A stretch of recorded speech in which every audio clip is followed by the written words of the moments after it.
You wearing a fez? Is that a fez you're wearing? It's called a fez. I mean, okay, yeah, I'm sure. They come and go, but it's been a minute since they were popular.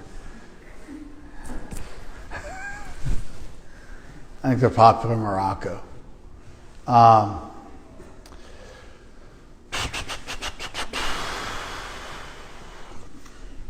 Well, I think what I want to talk about today was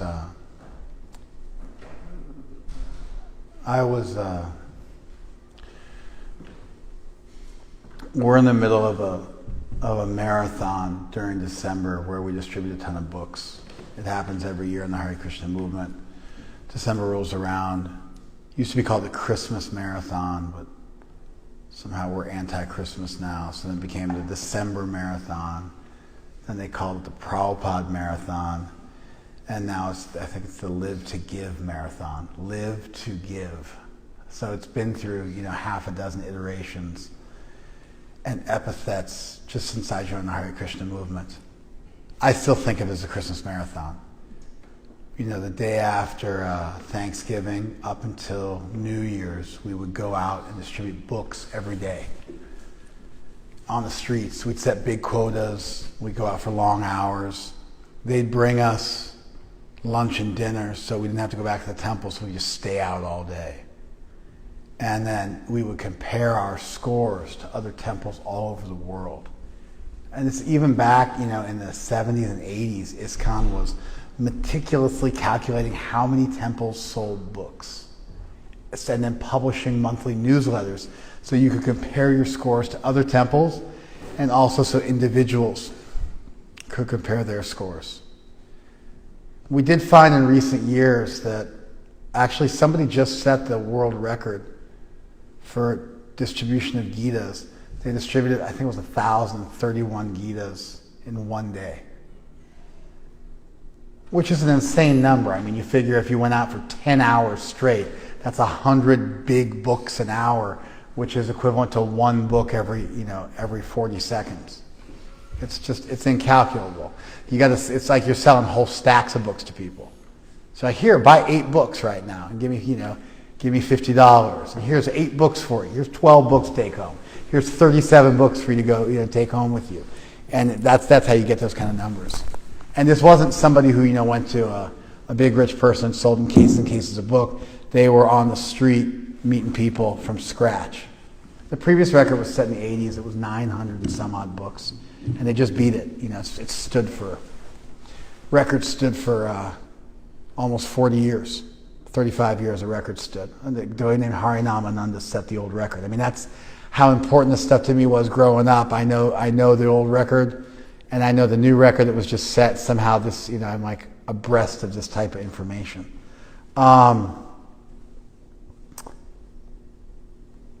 So I don't know why I told you guys this. Oh, okay. So, yeah, we do this Prabhupada Marathon, Live to Give.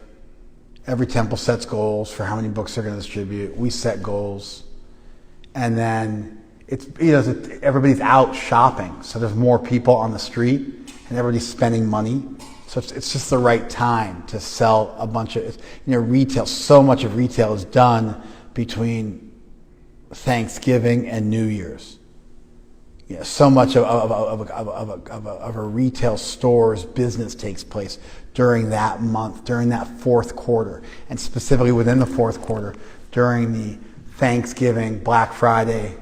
You ever heard that the Black Friday thing was about slaves, and they sold slaves for cheaper on Black Friday, and that's the evil history of Black Friday? You heard that one? It's totally false. Just made up. Some people made it up. Sounded cool. Black Friday was so named in the 50s in Philadelphia because it was so nightmarish for the police to keep crowd control that they called it Black Friday.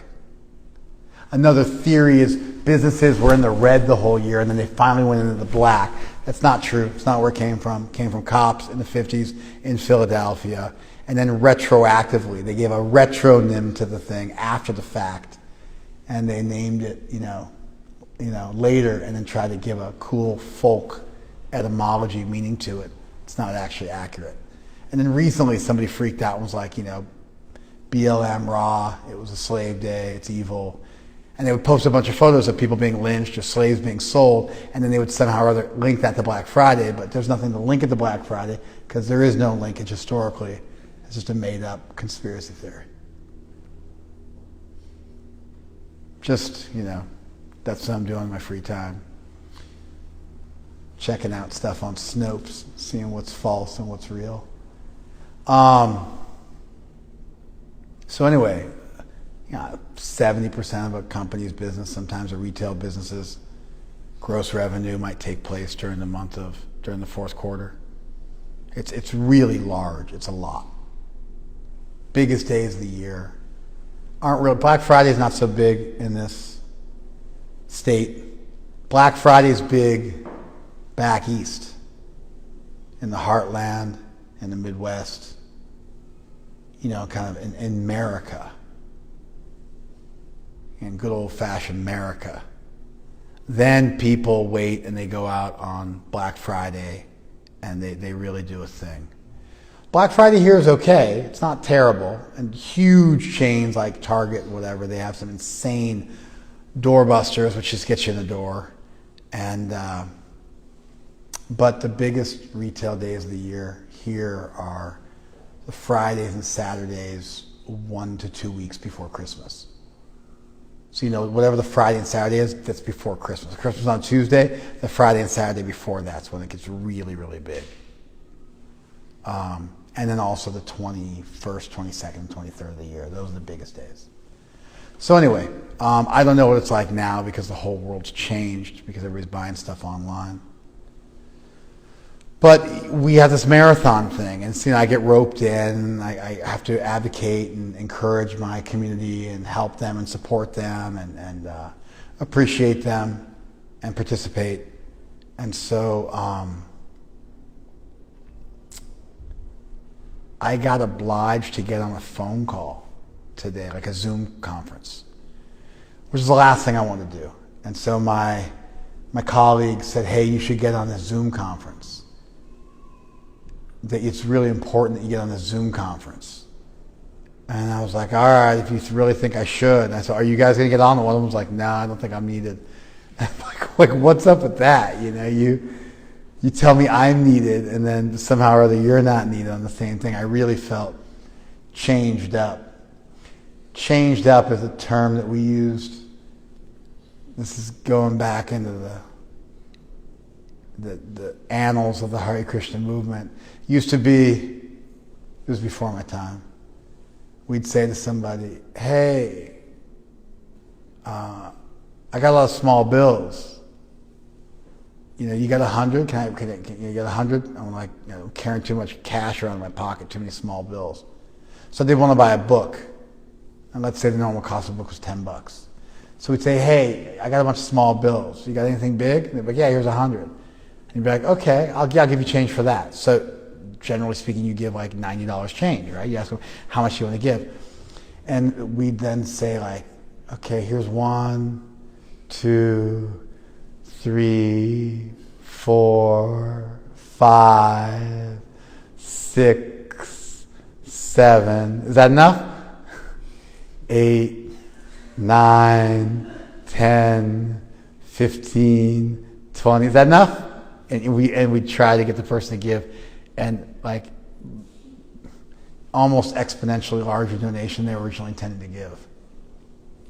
You know how Hare Krishna's had a bad reputation for being in the airports, and this is one of the reasons why. This is one of the reasons why. It was before my time. I never did that. My guys never did that. The people I distributed books with never did that. But it was well known that used to be the way we would roll.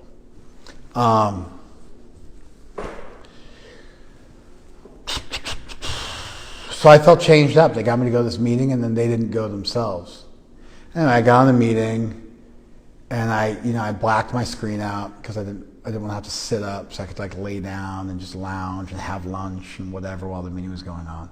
And it was Vaisheshika Maharaj on the meeting, who's my guru. And so I got in the meeting, and then he noticed me. He's like, "Oh, Tukaram's on that." So there's like 50 people on the call, and he's like, "Oh, Tukaram Prabhu's on the call." So now I'm just like, "Oh, great. Now I can't leave because that would be super offensive to him. It would hurt his feelings. I would feel terrible." So he got on my call and then bailed. So now I'm stuck. And then, so this is just my offensive mentality, because I had other plans on Saturday and I got stuck on Zoom with my guru on a call that I didn't want to be on for whatever reason, because I'm a bad disciple. And I was obliged. And then he did his magic and blew my mind and really inspired me. And he's just such a great personality.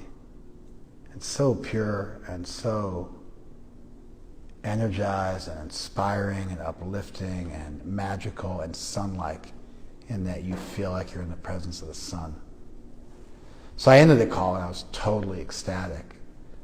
Then he texts me afterwards. It's like, "I was so happy that you got on the call, and thank you so much, and you stayed for the whole time."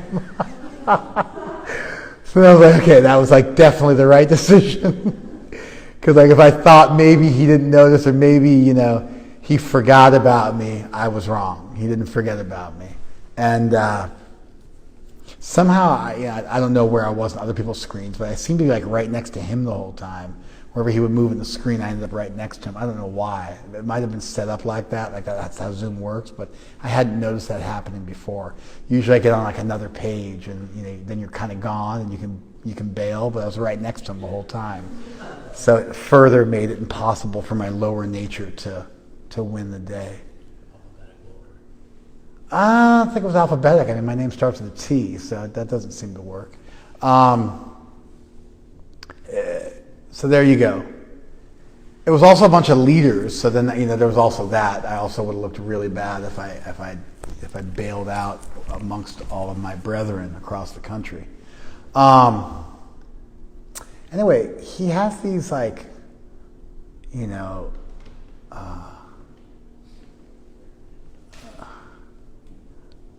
where your focus goes. What is it? What you focus on, then energy goes. What is it? Where your attention goes, energy flows. He has a bunch of one-liners like this he comes up with in English, which I'm super not into. I'm super not into Hare Krishna devotees coming up with cool one-liners. Not my thing. He's like, "I'm going to teach you the GATE program. Goals and advocacy and training and empowerment.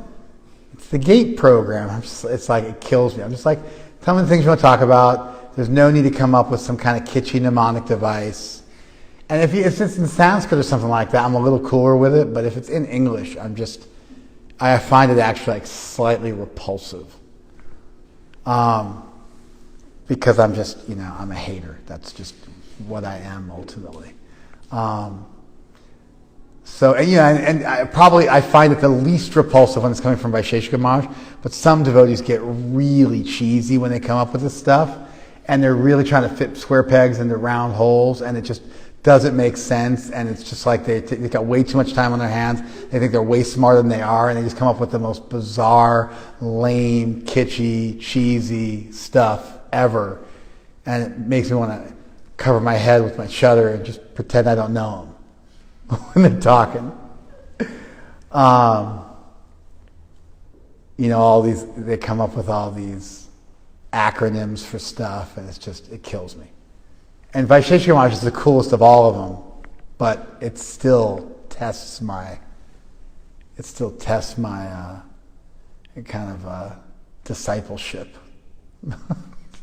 So where attention goes, energy flows. Of course, it makes perfect sense, but it's still not my jam. I didn't even remember it. And then the GATE one I remembered, but I'll forget it tomorrow or the next day. But he broke one out today, in this really cool 70s psychedelic style font. And he actually made it into a logo, which you could get as a screensaver. And he had a movie about it, which was also done in like a 70 kind of soft, kind of a soft, bokeh, sort of like 70s style, folky, with a girl singing in English. But the girl had style, and so she sang really well. It was really good. I think it was a Chuta Gopi who was singing. I can't be sure. It might have been Johnny B. Harrison. I can't quite tell. I couldn't quite tell. I'm not so like, my ear for which particular singer it was failed me. But he showed this little movie with this little logo, and I started crying. And afterwards, he was like, "What did you think?" And I was like, "I started crying during that movie." And he sent me the emoji with like the emoji. And we had like a little, and then like we had exchanged a few hearts and some folded palms, and it was like the best day of my life. He actually sent me a dolphin. He sent me a dolphin. Like the party cracker thing, like the kind of like the, you know what I mean, that like the conical shaped like party thing, and then a heart. So he sent me a dolphin. I have no idea what the dolphin represents, but I was cool, I'm good. Like dolphin means love. It means like we're good. It means he's expressing some joy. Dolphins in general are like higher chakra, new age, love, spirit animal, so I was cool with it.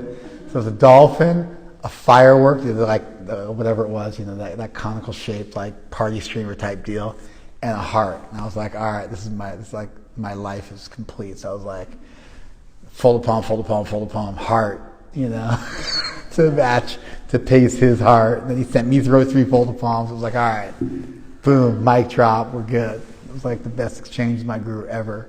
My emoji game is like perfected. I'm like, there's nothing left to achieve in the world of emojis.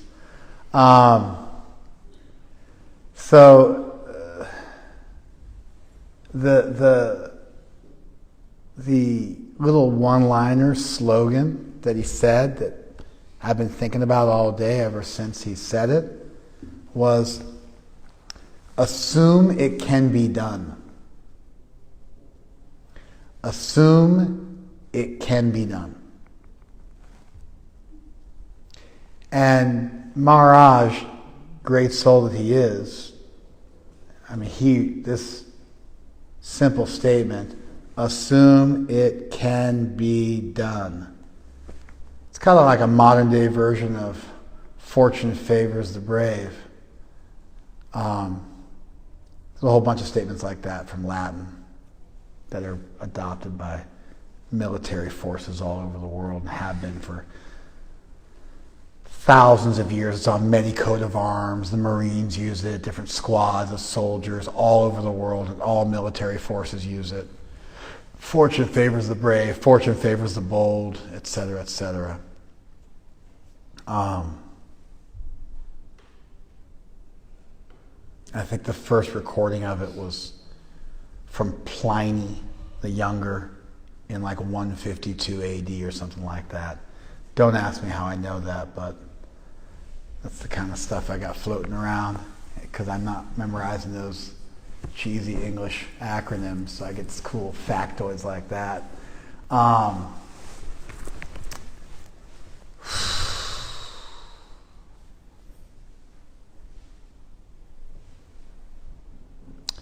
Assume it can be done. So Maharaj unpacked it and shared his thoughts about it. And so his thoughts about it were really profound. The video moved me. Just the very statement itself was pregnant just for me, standalone. Like he said it and I was stunned and I felt moved. Then I watched the video, I felt ultra moved.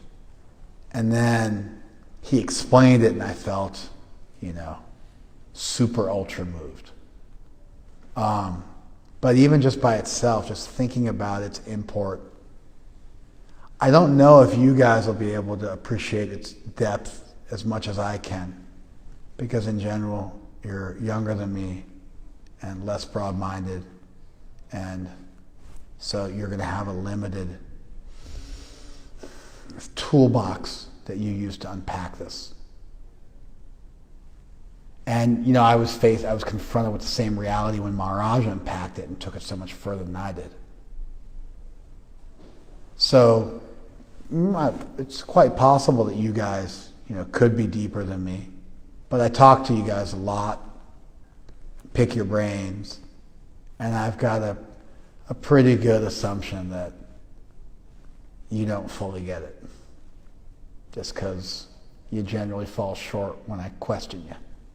And so I'm assuming it's like that now. So I'm going to unpack it, following the footsteps of what Maharaj said that inspired me so much.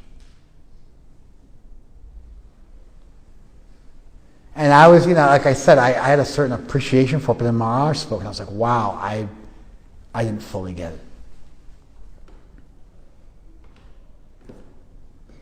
We generally underestimate what we can accomplish.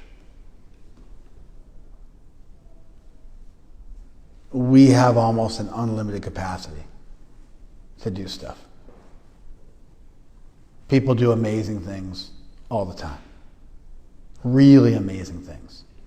Stuff people thought wasn't possible.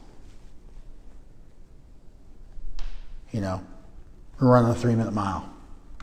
Nobody could do that. Then somebody did it. All of a sudden everybody's like, oh, wait a second, this can be done? We were told your heart would explode if you ran beneath the 4-minute mile. One guy did it. Okay, now next year, a bunch of people do it. Athletes just keep jumping higher, jumping farther, lifting more weight. If you look at athletics, the envelope just keeps getting pushed. Every generation, people get bigger, faster, stronger. Part of it's performance-enhancing drugs. But it went on before they invented testosterone. Before they invented synthetic testosterone.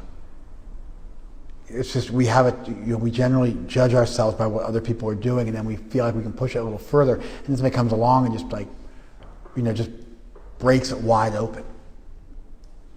Somebody climbs a mountain face solo. Nobody thought it could be done, then everybody follows them. Somebody climbs Everest without oxygen, everybody follows them. Somebody does this one during the wintertime, and everybody follows them. Like people do tricks. First it was, just getting air in a pool. All of a sudden they're doing 360s. All of a sudden they're doing 540s. It just keeps going. 720s. And so, if you can think it, you can probably do it.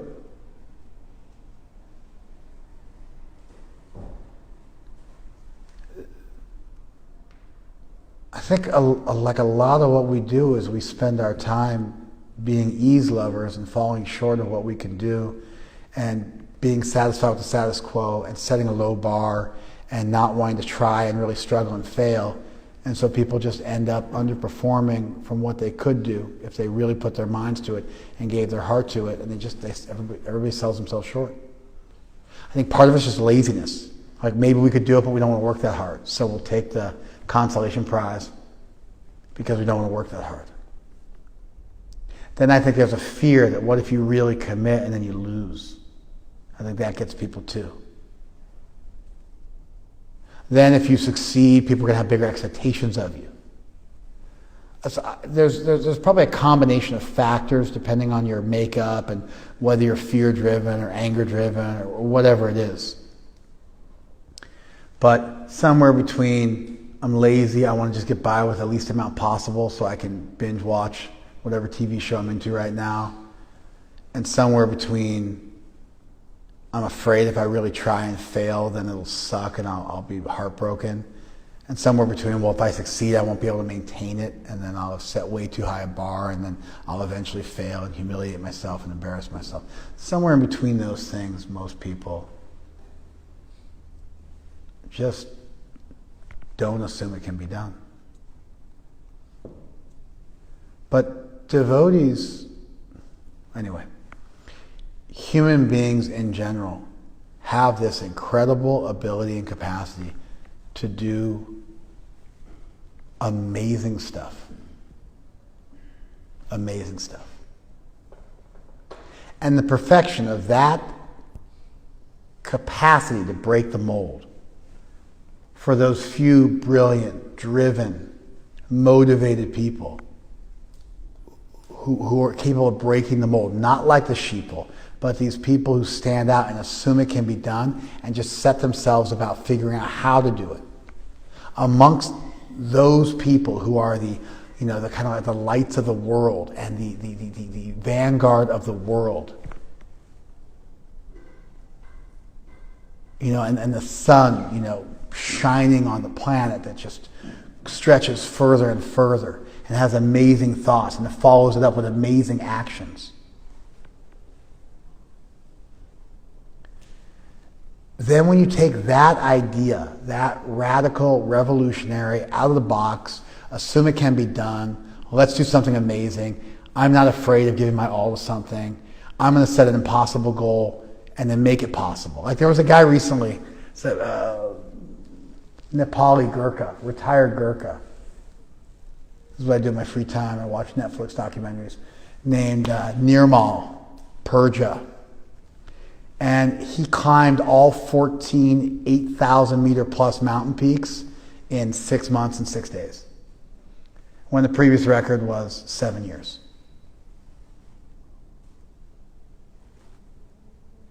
Like he just charged all the biggest mountains in the world in winter, in the spring, when everybody else was in base camp, telling him he was crazy, and just charged it.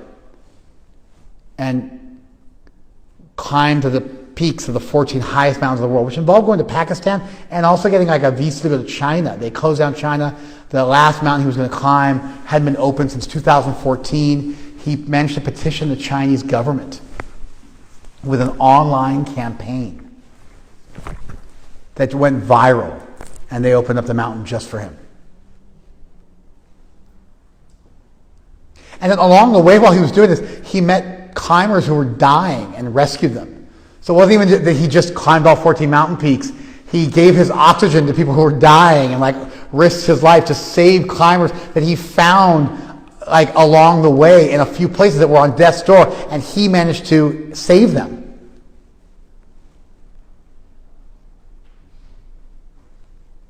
Which is just totally wild, right? At one point he had HACE, which is a high altitude cerebral edema, where you start to get delusional. He saw a Yeti, and it turned out it was another climber who also had HACE. And you get delusional, you can't walk, you lose control of your limbs. They're out in the middle of nowhere, he's far behind his people, and he's found this other climber, and he's like, okay, I had to summon all of my energy at that point to just get us down the mountain before we both froze to death. And he managed to do it. Another guy died in his arms. I mean, he really went for it. So, it was that he was waiting for people to come and rescue him, but he wouldn't leave the guy. And the guy finally died, and then he left. He was also the first Gurkha to ever join the Special Boat Service, which is like the Delta Force of the British Special Forces. It's like their elite. Like their Navy SEALs, they call it the Special Boat. What did I just say? I just said it. What was it? Special Boat Detail, Special Boat Team, whatever it is. Special Boat Service, that's what it's called. And so he was the first Gurkha to ever join that group. And then he retired, and then what he did in his retirement was he mortgaged his house to pay for climbing all 14 mountain peaks and made a huge sensation. He called this thing Project Possible. Because everyone's saying it's impossible. He's like, I'm going to call it, because it's like an Indian guy said, I will call it Project Possible. It was so good, It's like the Indian, kind of cleverness showing through. Like, you're all saying impossible, but I am calling Project Possible. And anyway, he did it. He gave himself 8 months. He did it in 6 months. After I watched the movie, I was like, what's this guy doing now? Because that was 2019, so I had to Google him to find out what he was doing now. He just did the first winter summit of K2 without oxygen in the history of the world. He also didn't just summit that was the other thing. When people summit mountains, what happens is a bunch of Sherpas go up there, set all the rope lines, set all the ladders, and then carry your oxygen for you, and then you just walk along. and all the work they did when it was really bad weather. Then you wait for the perfect weather, and then you go and charge it. But they went up when the weather wasn't perfect, carrying big ladders on their back, and carrying ropes, and carrying your oxygen tanks, and set the whole thing up. So he went up all these mountains because he had to get up quick before the lines were set, before anybody else was going up there. So they were setting their own lines. It was mind-boggling, the stuff he did. One of the things he said that I really appreciated was he said, everybody's like, oh, I thank my Sherpa, like Tenzing Norgay, who climbed with, what's his name? First white guy, Lord, Sir Edmund Hillary. Come on, guys, really? You don't know your stuff? Sir Edmund Hillary was the first guy to climb Everest. Sir Edmund Hillary was accompanied by a guy named Tenzing Norgay, and Tenzing Norgay was a Sherpa, and they climbed together. And so they were actually the two that climbed. Sir Edmund Hillary is the one that got famous for it, but he always gave credit. And so nowadays, when you see, Western people climbing, they're always like, I want to thank my Sherpa. I couldn't have done it without him. He's like, what do you mean, my Sherpa? He's like, the guy has a name. Why don't you thank the person who carried your thing for you? He doesn't have a name. He's just my Sherpa. Like, that's his existence. It was like a really scathing commentary, Everybody thinks they're all woke because they thank their Sherpa. But he's like, it's like, you know what I mean? I'd like to thank my servant. I'd like to thank my assistant. Like, he doesn't even have a name. You don't even warrant like learning their name and learning how to properly pronounce their name and thank them. So he made this comment on the news cameras, which I thought was brilliant. His whole team was Nepali. And so they had like no money, no support, and they just crushed it. They also got crazy drunk and like climbed hungover, and like in general like didn't look like the healthiest individuals out there. They had a big old gut on them when he started, but they just had these monstrous hearts that, because they're born at high altitude, so their hearts just convey more oxygen from their lungs to their body, and they're just better. He went in London to the Altitude Institute, and they tested his capacity to, be up in high altitude in the dead zone and then pedal a bike. And he was far above anybody else in the history. They never tested anybody who came even close to what he was able to do in terms of his lung capacity. This is a specially gifted soul, found out what he was put on this earth for, and then went and crushed it, blew everybody's mind. People said it couldn't be done. And the thing is, when devotees start thinking about assume it can be done, we think about transforming our lives. We think about the journey within. We think about self-actualization, self-realization as being the real Mount Everest of life. Let me become pure. Let me give up lust. Let me follow strictly. Let me take vows and keep them. Let me chant my rounds every day for the rest of my life. Let me give my life to Krishna. Let me love God purely. Let me serve humanity selflessly. Let me do the greatest good for the greatest number of people. We start thinking about self-realization, which then turns into uplifting the world through sharing that process of self-realization.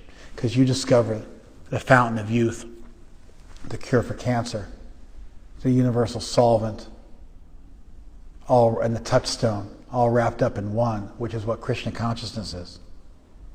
And then we think, what else can we do with the rest of our lives but help other people achieve it too? And so for devotees,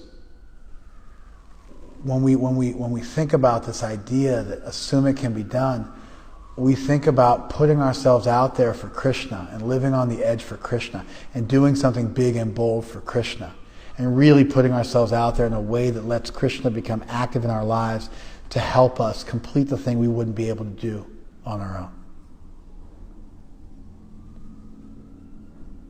And then we think about what's the best thing we can do. And the best thing we can do is develop pure love for Krishna. And then what's the best thing you can do after you do that? And before you do that, or while you're doing that, help other people achieve the same. And so you take this idea of assuming it can be done, and you mix it together with very, very high spirituality that's based on introspection and looking within and self-realization as the goal of life instead of sense gratification, and the realization that I'm not the body and all the pursuits of this world are temporary, and that building a bigger sandcastle isn't really that cool. I remember this, I remember at one point he'd like just climbed 3 mountains.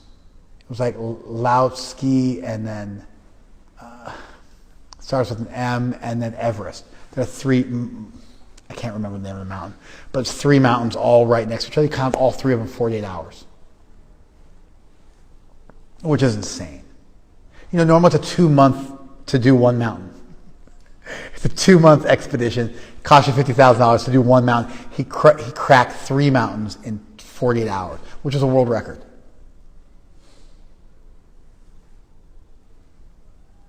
I want to say Mauna Kea, but there's another name for it, whatever it was. And so he did 3 mountains in 48 hours. And he was climbing down the 3rd one, and he was skipping down the mountain. He was going, "No one can touch me. I'm the best climber in the world." I saw it, and I was like, like he got that ego. There it is. It was just, there was no way for him to do these amazing things without getting all wrapped up in it. It was all about him. You saw that peek through. And despite the good cause, and for Nepal, and for the glory of Nepal, and for the glory of the Sherpas, and to do his family proud, there was still this really heavy ego of, look at me. And so I saw that, I was like, that's still there, huh? Devotees aren't like that. Devotees take this idea and it mixes together with the greatest idea in the history of the world, the greatest idea of all time, the greatest idea that will ever be had, which is that the purpose of human life is self-realization and to love God selflessly. It's the greatest idea anybody ever had. And those 2 things mix together, and it becomes, I'm going to give my life to Krishna. Whatever else I do, I'm going to love Krishna.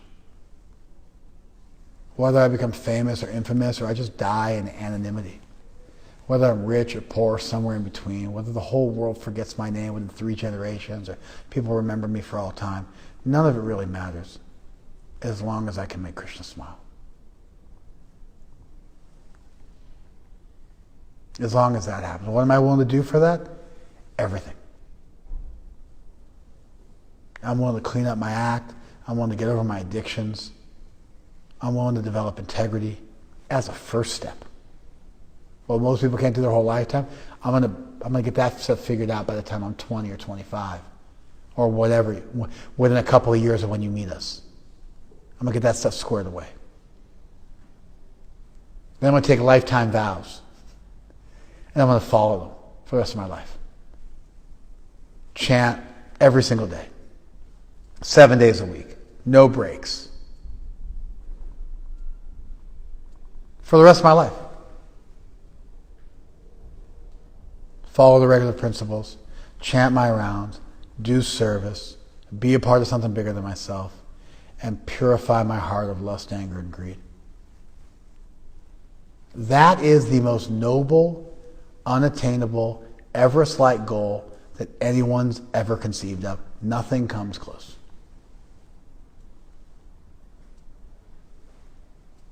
The greatest athletes, thinkers, politicians, everything. None of them even come close to this. Nobody even thinks of it. It's too big of a goal. Nobody even thinks of it.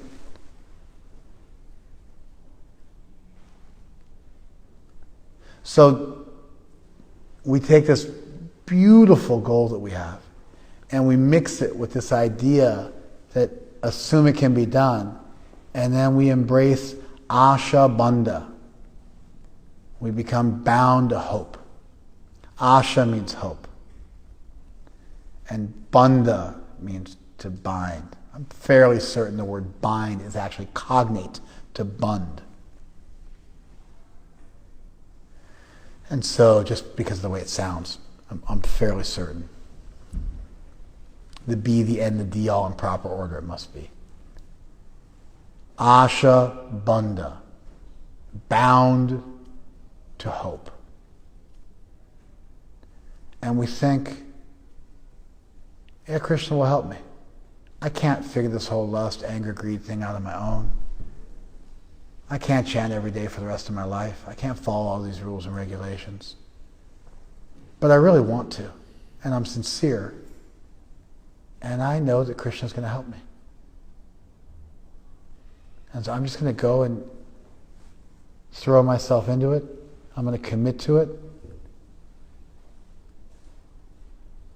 You know, what's his name? 50 Cent. He said, I think his motto was get rich or die trying. I actually appreciate the motto. I just think it's like a stupid goal. It's like a super stupid person.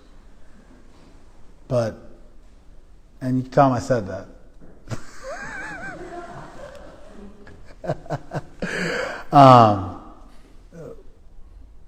But the idea of like, or die trying, I'm totally with.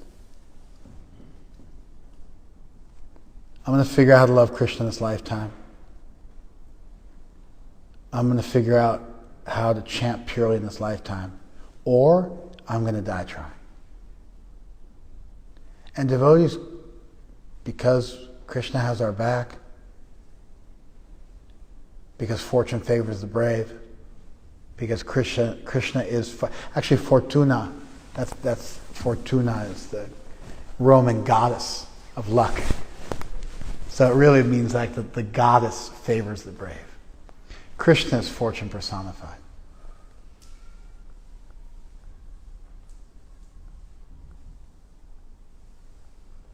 Krishna says as much in the Gita. He says he's fame and fortune, and he also says wherever he is, you'll find fame and fortune and integrity.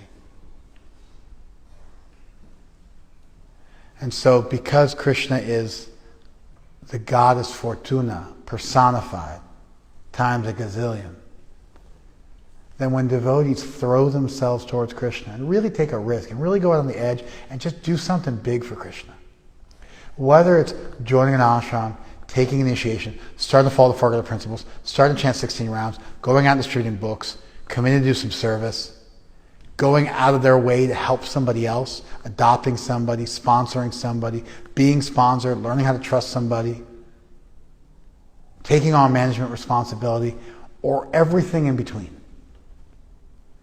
When people step up in that bold way for Krishna, decide this is what I'm going to do with my life. I don't know how I'm going to do it, Krishna, but I'm depending on you. I need you, but I'm committed. I'm committed. I'm either going to please you and make you smile, or I'm going to die trying and then come back in the next lifetime and do it again.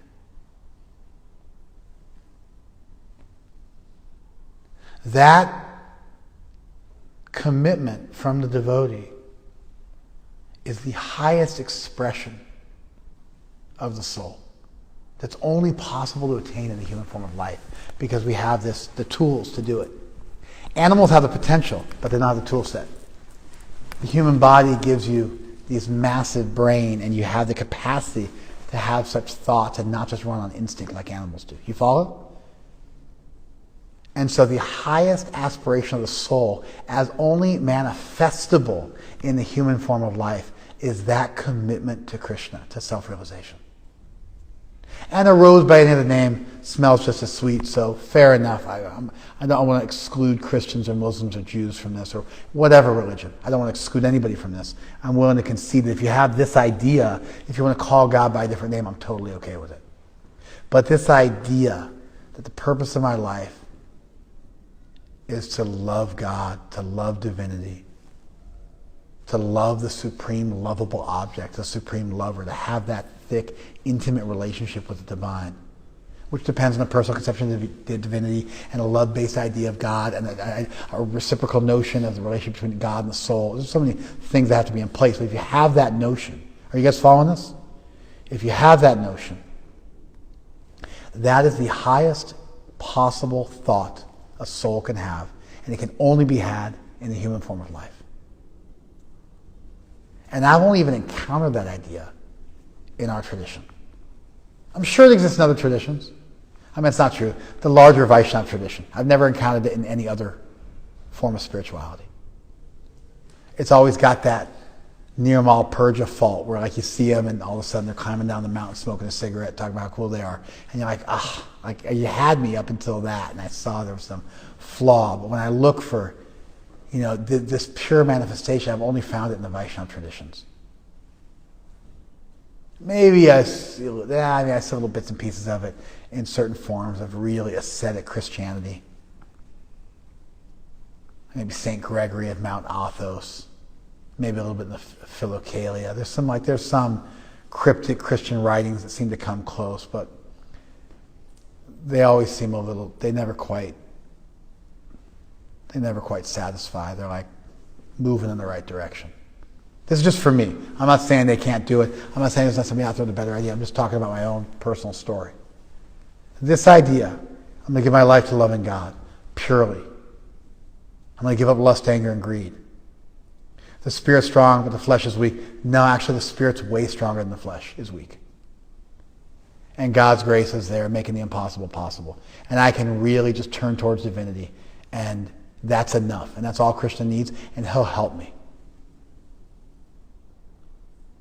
And I can live an ideal life of integrity, focused on the highest goal. And even though I may have some minuteness to me, which makes me incapable of crossing over the material world, mat prasada tarishyasi, Krishna says. If you think of me, by my grace you'll cross over. Mat prasada, by my grace. Tarishyasi, you will cross over this world. And that's what happens when you have this assume it can be done and you take shelter of divinity, is you end up with this omnipotent, omnibenevolent deity helping you to accomplish things. And the thing you want to accomplish isn't just to build a better mousetrap or make $1 billion. It's to achieve self-realization. The highest goal. And then the effervescing of that, the overflow of that, is to help other people achieve the same thing. And that's the Hare Krishna movement. And that's book distribution. And that's why Hare Krishnas go out in the airport and distribute books this month. It's an overflowing of the grace that's been given to us, bequeathed to us, and the magic we feel in our lives, and Krishna's grace we feel in our lives, and our desire to then pay that forward and give it to somebody else as the only thing left to do. And so while achieving selfless love, and while depending on Krishna, and while cultivating hope against hope, and being bound to that hope, and either loving Krishna or dying, trying to live again, to love Krishna again, as just a constant step forward towards divinity. The only thing left to do as we move towards that light away from the darkness is to help other people do the same. Knowing that it's the best thing that we could ever want, and it's the best thing anybody else could ever want, and it's really the birthplace of all true and profound and deep happiness. So you got this assume it can be done that mixes with a belief in an all-good, all-powerful deity, that mixes with the highest thought a soul could have, which is to love God completely as your raison d'etre, your reason for existence, that's only really expressible in the human form of life. And I've only seen manifested in a systematized way in the Vaishnava traditions of ancient India, including the South Indian recensions of our tradition. Not just in our Bengali tradition, but also there's some really high thoughts. And then the overflow of that is to give that to other people. And that's our every town and village message. That's our desire to spread the Sankirtan mission. That's why all devotees in our movement are ultimately ministers, spreading the word, part of a mission, part of a movement, part of moving something forward, part of something revolutionary. That's why the military motifs of the Gita don't scare us. That's why ultimately death doesn't scare us. Devotees are really the only truly fearless people because they don't fear death. Most people don't fear death because they're too intoxicated or they're too stupid to fear death. But you meet people who are like, I don't care about death, but they're just too stupid. They're too immature. You know what I mean? They don't really realize, they're like children. They don't get it. It's like the children are like, I'm free from lust. No, you're not. You just haven't hit puberty yet. So I'm not afraid of death. Yeah, because you're just like a super low-class, narrow-minded, like two-legged animal. Once you become a human being, you'll be afraid of death. Once you grow up, get a little more mature, you'll be afraid of death. The only people who are grown up and mature who aren't afraid of death are devotees. And this one I would say for any religion, because I've seen so many Christians and so many Jews and so many Muslims who are really like unafraid of death. Their spirituality, I'm not talking about jihadists. I'm just saying their spirituality was such that they had a connection with divinity, and they really understood sweet surrender and crossing the Jordan and that sweet chariot that's swinging low. And you see it, this just idea that the purpose of life is something bigger than this world. The problem is a lot of times they don't act on it in this lifetime. They have this beautiful ideal, but they don't have a systematic program for how you show the divine how much you want to go there and how you really open yourself up to divine grace. And that's where I think we have something really special to offer the world. And so that's the Christmas Marathon that became the Prabhupada Marathon, that became Live to Give, that's got all of our cheesy slogans like GATE, goals, advocacy, training and empowerment, and where attention goes, energy flows, all of our other sort of Tony Robbins-esque one-liners. And then amongst those jewels that I'm just too foul to appreciate, I heard this one today for the first time. Assume it can be done. And it's just such a wild idea. And you see the most amazing people in this world doing amazing things. And I watch a video on it. I watch a movie on it. Get all inspired by it. But ultimately, everybody's building sandcastles. And then you really start to mix that idea of assume it can be done with a deep and profound philosophy. And it becomes assume you can live a life of integrity, a life of love, a life of selflessness, a life of purity.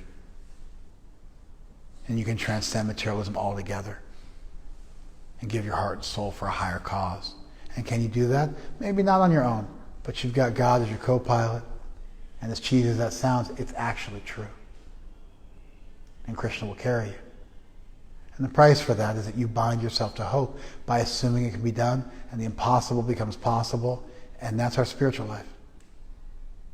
And that opens the door for Krishna to really, when you get out on the edge, Krishna can really start to work miracles for you. And the only thing left to do is to help other people get the same thing.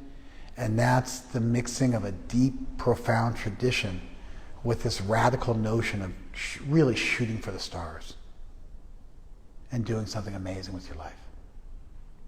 I saw another, I got on, I guess Netflix started recommending movies to me about mountaineering, so I watched another movie called The Alpinist.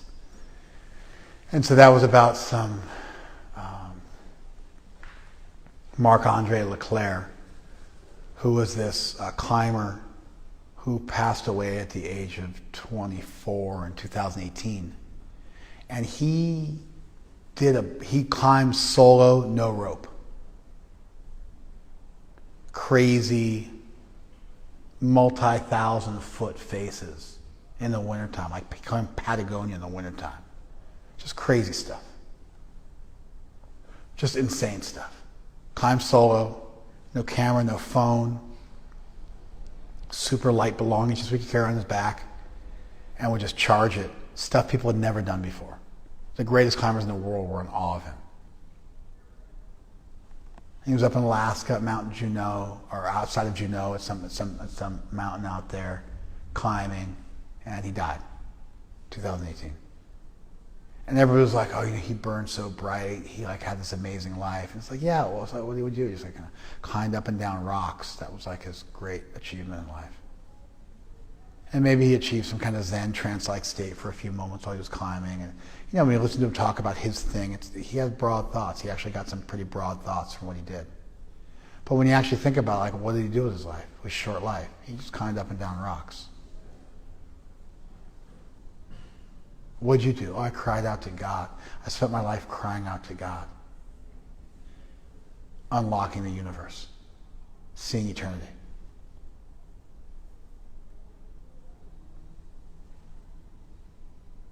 And helping other people do the same.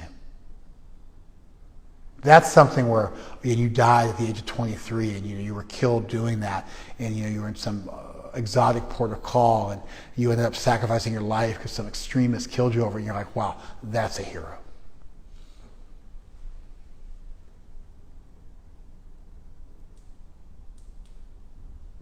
It's a dangerous idea because once you hear that goal, if you really fathom it, if you really cognize it, no other goal is ever going to make sense. Everything's going to fall short. All your other goals are going to fall by the wayside. And it's like, one goal puts you on the moon and the other goal puts you like up high in a tree. It's like, yeah, technically you're climbing in both scenarios, and you're like going up in both scenarios, but one of them, there's obviously a ceiling that you can't cross over when you climb a tree, and the other one, you're walking on the sun. You're dancing, in the stars, not with the stars.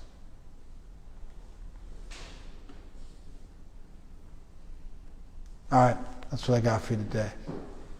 Thank you so much. Let's do a little kirtan. Haribol.